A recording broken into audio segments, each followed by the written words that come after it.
نحمده ونصلي على رسوله الكريم أما بعد فأعوذ بالله من الشيطان الرجيم بسم الله الرحمن الرحيم. عزت مند مسلمانانو من به ان شاء الله تعالی نن دا بیان کو چې هغه کوم درې خبرې دي چې نبی کریم صلی الله علیه وسلم مبارک پای باندې قسم کړی چې دا یقیني خبرې دي. نبی کریم صلی الله علیه وسلم مبارک فرمایي چې اول نمبر خبره اداره چې زما دې په الله باندې قسم وي چې کوم سړی د الله په لاره کې صدقه ورکي د دې انسان دا مال به کمیږي نه، الله بر دې انسان دا مال زیاتی.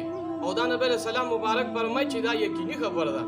او دویم نمبر نبی کریم صلی الله علیه وسلم مبارک فرمایي چې په کوم سړی باندې یو کس ظلم وکړو او تو په دې باندې صبر وکړو، نبی علیہ السلام مبارک فرمایي زمانه په الله باندې قسم وي دا انسان له الله تعالی عزت ورکي، د عزت کې به کمی نه راځي.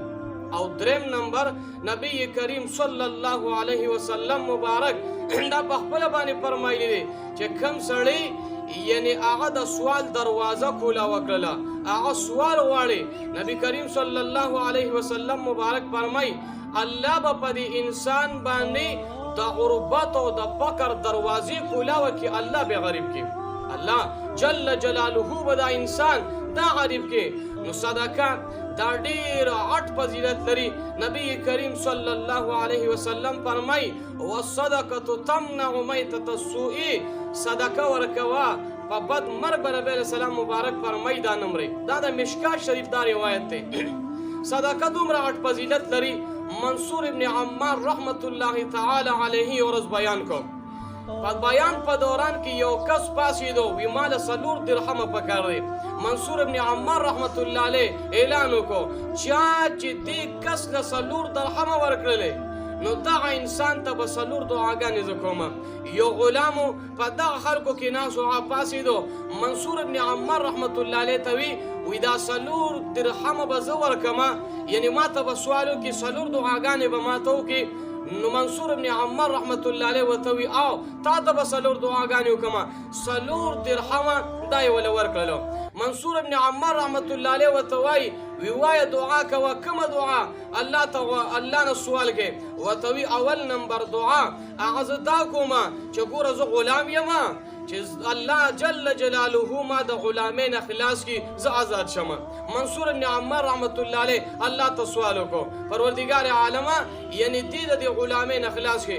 منصور ابن عمار سے بوتوای وی دغه دعا واړه، دویمه دعا چې کوم دی هغه ته وی زماداره چې الله مال لګي. منصور ابن عمار سے بوله دا دعا مغتله ورته وی درېمه دعا کوه، ورته وی درېمه دعا داره یعنی زما مالک چې کوم دی هغه یهودی دی نو هغه ته سوال وکړه چې الله جل جلاله هغه مسلمان کې نعم ولا وطلا. وی 4 نمبر دعا واړه، وی 4 نمبر دعا هغه داره چې الله زما او زما د مالک پروردگار عالم گناهونه معاف کړي. 4 وانه دعاګانې وته وکړلې. دا غلام دی راغی مالک ورته وایي چې د تلوي هغه ورته منصور ابن عمار رحمت الله علیه بیان کو هغه ته ناستومه ورته وی ها وی الته یو کس پاسېدو او وی چې 4 درهم مال پکار دی. وی منصور ابن عمار سے و چا چې 4 درهم ورکړي 4 دعاګانې به ته کومه. وی ما 4 درهم ورکړلې ما ته 4 دعاګانې وکړلې. نو دا مولا ورته وایي دا آقا چې کوم د مالک دی نو هغه ورته وایي تا کومه دعاګانې درته وکړلې؟ نو هغه ورته وی ما ورته اول نمبر دعا یعنی ما ورته وی دا سوال الله نه مال وغواړه چې یعنی زه غلام یم چې پروردگار عالم ما آزاد کړي. نو مالک ورته وایي زه نن نه پس چې کوم دی ته آزاد یې. نو ګوره پروردگار عالم هغه ازادي ورکړله. وی دویمه دعا یې څه غوښتې وه؟ ورته وی دویمه دعا هغه ورته ما وی دا ماته وکړه چې یعنی زه غریب یم چې پروردگار عالم مال لکړي، زه مالداره شم.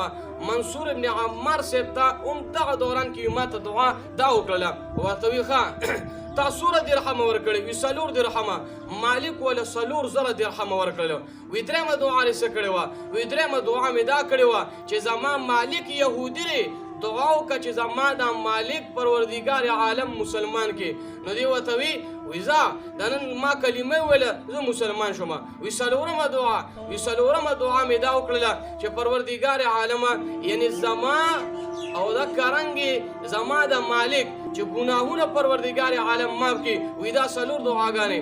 نو دا مالک ورته وایي وی دا درې دعاګانې زما په وس کې وي هغه راته ما وکړلې. دا څلورمه دعا دا د هغه پروردګار عالم په اختیار کې ده هغه زه نشم کولی. دا د هغه په اختیار کې د هغه مالک ته ما پرېښودو. نو چې هر کله دا مالک یوده شو پروردګار عالم ول خوب کې راغی. پروردګار عالم ورته فرمایي چې درې دعاګانې ستا په اختیار کې وي هغه درې دعاګانې ته دا درې کارونه هغه ته وکړلو. څلورم نمبر دعا دا کار دا زما اختیار کې دی. پروردګار عالم ورته وفرمایل چې ګوره ما ستا او ستا د دې غلام ټول ګناهونه معاف کړلو او کوم منصور ابن عمار رحمت الله علیه دی نو د هغه ګناهونه مې معاف کړلو او څوک چې منصور ابن عمار رحمت الله علیه ته ناسو د هغه ټولو ګناهونه مې معاف کړلو. نو وګوره کنه دا د څلورو درهمو چې کوم دی هغه دومره غټ فضیلت دی چې پروردګار عالم عزتمند وګوره دا دومره یو لوی نعمت ورکړو. نو د دې د وجې نه حدیث پاک مبارک کې راځي نبی کریم صلی الله علیه وسلم فرمایي والصدقه تمنع میتة السوء. صدقه ورکوه دا په بد مرګ به بیا نه مرې ګورې. نو په د الله جل جلاله په لاره کې دا ورکړه کوه. پروردګار عالم د موږ تمام مسلمانانو له دا توفیق راکړي.